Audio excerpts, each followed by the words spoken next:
Olá, meu nome é Luísa Moreira Miranda, sou aluna do curso de História da UFOP e orientanda de iniciação científica da professora Maria Rita Drummond Viana, e vou apresentar a pesquisa intitulada A Tradução e Edição das Escritas de Vida de Virginia Woolf no Brasil. Este projeto de iniciação científica está vinculado ao PIP, o Programa de Iniciação à Pesquisa. O que são estudos da tradução? A tradução possui seu próprio campo de estudos dentro das humanidades. Diversos autores, e mais centralmente para nossa pesquisa, autoras, descreveram e teorizaram sobre a tradução, mas o objeto principal da tradução é, de fato, a disseminação de textos e conteúdos entre os diferentes tipos de culturas. A tradução, então, tem o papel de criar uma ponte entre culturas, dentre outras metáforas possíveis. E assim como existem diferentes tipos de ponte, existem diferentes formas de traduzir. E é importante que se leve em conta quem lê, ou seja, o público-alvo. Vemos, por exemplo, que diversos textos são traduzidos separadamente para o português europeu e para o português brasileiro, porque os leitores de cada uma dessas culturas são diferentes, apesar de a língua ser tecnicamente a mesma. Além disso, são mercados editoriais diferentes. O que é o cotejo?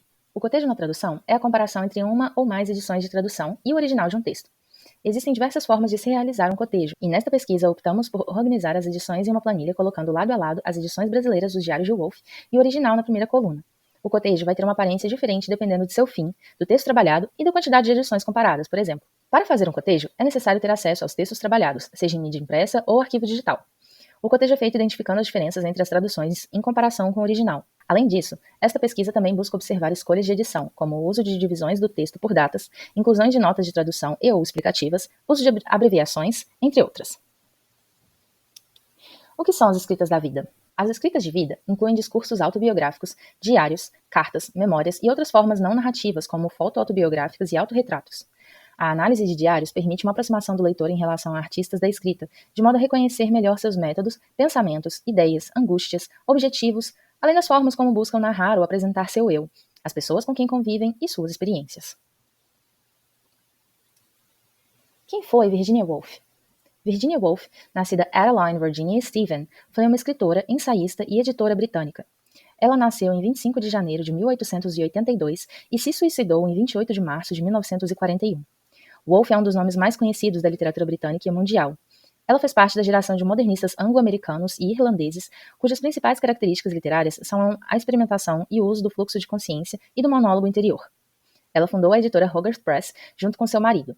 Sua obra mais conhecida é Mrs. Dalloway, publicada em 1925.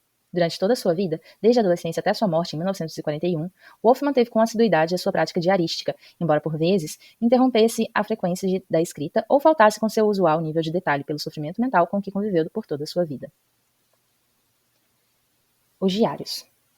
No processo dessa pesquisa, utilizamos o original contido no Virginia Woolf Complete Collection, a edição brasileira lançada pela Companhia das Letras em 1989 e traduzida por José Antônio Arantes, intitulada Os Diários de Virginia Woolf, a edição brasileira lançada pela editora Rocco em 2021 e traduzida por Angélica Freitas, intitulada Os Diários de Virginia Woolf, uma seleção 1897 a 1941, a edição brasileira lançada pela editora UFPR em 2021, traduzida pela Jaqueline Bondonada, intitulada Virginia Woolf, e as edições brasileiras ainda em lançamento pela editora Nós, com publicações em 2021 e 2022, traduzidas por Ana Carolina Mesquita, intituladas Os Diários de Virginia Woolf, Diário 1, 1915 a 1918, e Os Diários de Virginia Woolf, Diário 2, 1919 a 1923. Vale pontuar que as edições da Nós são as únicas que traduziram todas as entradas dos Diários de Woolf, e, portanto, o cotejo desta pesquisa possui vários espaços vazios nos dias não selecionados pelas outras edições.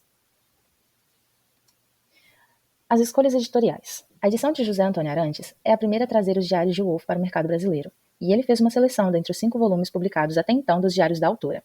Ele não justifica suas escolhas na nota à edição, mas podemos assumir que pelo menos uma das razões foi financeira.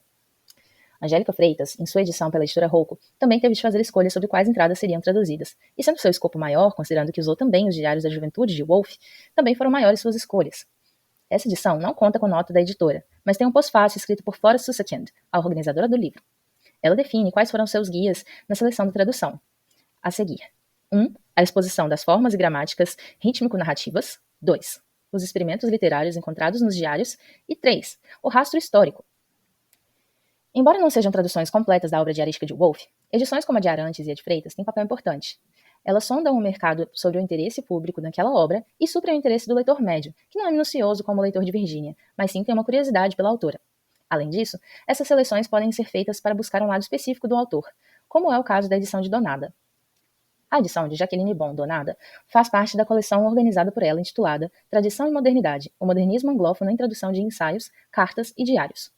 Este, que é o primeiro volume, reúne 10 textos curtos, entre cartas e entradas de diários, nos quais Virginia Woolf reflete sobre sua época, seu estado mental, sua escrita e sua relação com outros autores contemporâneos, nomeadamente James Joyce e Catherine Mansfield. Jaqueline usou dos manuscritos que são mantidos na Biblioteca Pública de Nova York e conta em detalhes suas escolhas para este livro, tanto no que diz respeito às escolhas do material, como também nas escolhas tradutórias. As edições de Ana Carolina Mesquita, ainda em publicação, formam o maior projeto tradutório dos diários de Virginia Woolf no Brasil. Os livros trazem a tradução na íntegra dos 5 volumes organizados por Anne Olivier Bell, com cotejo dos manuscritos mantidos na Biblioteca Pública de Nova York. Os livros trazem uma mudança vital em relação às outras edições já publicadas e mesmo em relação às edições de Bell. Mesquita opta por deixar o texto mais contínuo possível, colocando as datas das entradas na lateral da página, de modo que o texto pareça uma grande e contínua obra literária. Essa escolha segue os manuscritos, nos quais Virginia frequentemente sequer anotava a data de entrada. O que foi feito até então? Como o cotejo está sendo feito em uma planilha digital, o primeiro passo para que seja possível fazer a comparação entre as edições é consegui-las em formato digital. Dentre as edições brasileiras, a de 1989 da Companhia das Letras e a de 2021 da editora UFPR não possuem formato digital, por isso eu tive de digitalizá-las. Para isso, usei o programa digitalizador da Adobe e também digitei algumas partes dos livros manualmente, porque o programa não é capaz de captar todo o texto sozinho. Este foi o primeiro passo da pesquisa. Em seguida, construí a planilha no Google Docs, porque tenho maior familiaridade com a ferramenta. Atualmente estou no processo de construção da planilha, colando manualmente as inscrições dos diários de Woolf nas células adequadas. Na segunda fase da pesquisa, vou fazer um cotejo entre as traduções, analisando por que Angélica, José Antônio e Jaqueline fizeram as escolhas que fizeram em suas respectivas edições no que diz respeito à tradução e à seleção das datas. Por fim, deixo aqui meus agradecimentos à Universidade Federal de Ouro Preto e ao PIP, o Programa de Iniciação à Pesquisa da Universidade.